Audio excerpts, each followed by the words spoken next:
ನಾನು ಅಷ್ಟೊಂದು ಹತ್ತಿರದ ಪರಿಚಯ ಇಲ್ಲದೆ ಹೋದ್ರೂ ಕೂಡ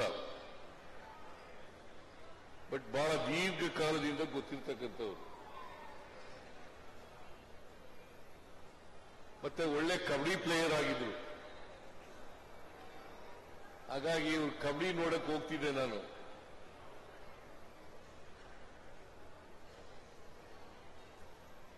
ಆಮೇಲೆ BSc ಆದ್ಮೇಲೆ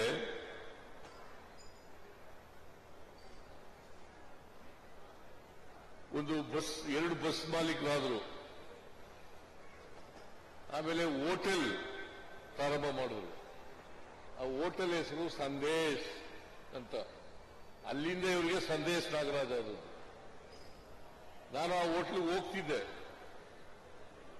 ಅಷ್ಟೊತ್ತಿಗೆ ಲಾಯರ್ ಆಗಿದ್ದೆ ನಾನು. ಅವ್ರ ಹೋಟೆಲ್ಗೆ ಹೋಗ್ತಾ ಇದ್ದೆ. ಆಗ ಬಹಳ ಹತ್ತಿರದ ಪರಿಚಯ ಆಯಿತು. ಹಾಗಾಗಿ ಸಂದೇಶ್ ನಾಗರಾಜ್ ಅಂತ ಅವ್ರ ಹೆಸರು ಸಂದೇಶ್ ನಾಗರಾಜ್ ಆದರು ಅಲ್ವೇನಯ್ಯ?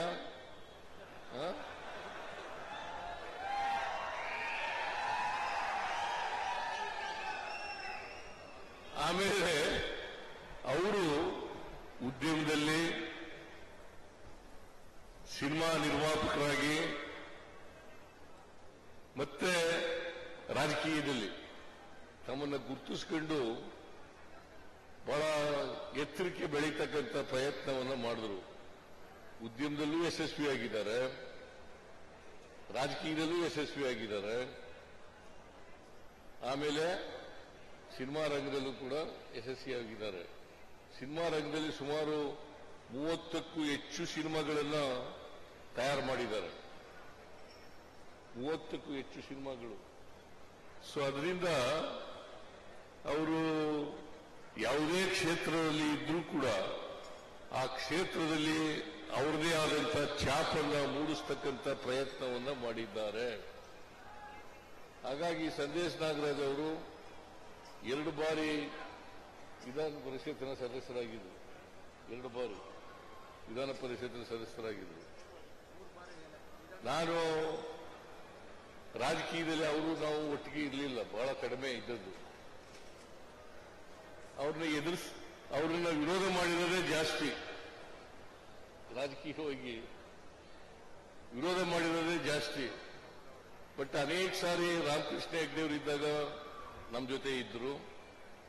ಆಮೇಲೆ ಕಾಂಗ್ರೆಸ್ಗೆ ಹೋದ್ರು. ಆಮೇಲೆ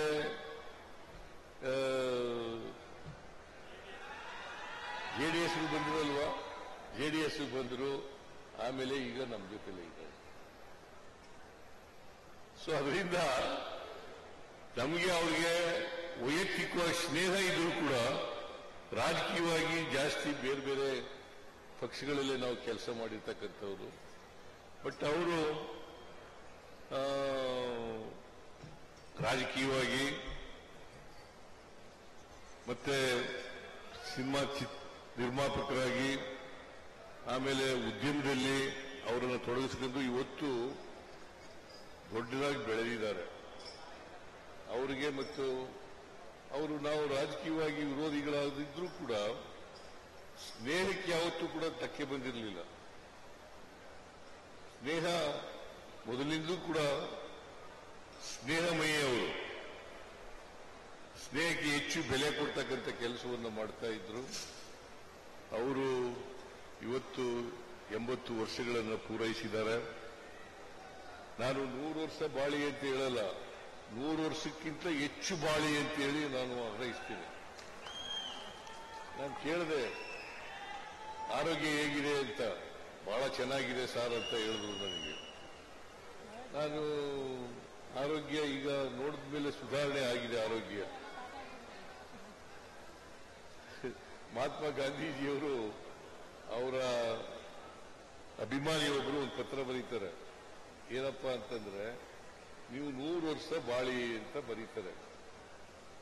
ಅದಕ್ಕೆ ಉತ್ತರ ಏನ್ ಕೊಡ್ತಾರೆ ಗೊತ್ತಾ ಮಹಾತ್ಮ ಗಾಂಧೀಜಿಯವರು?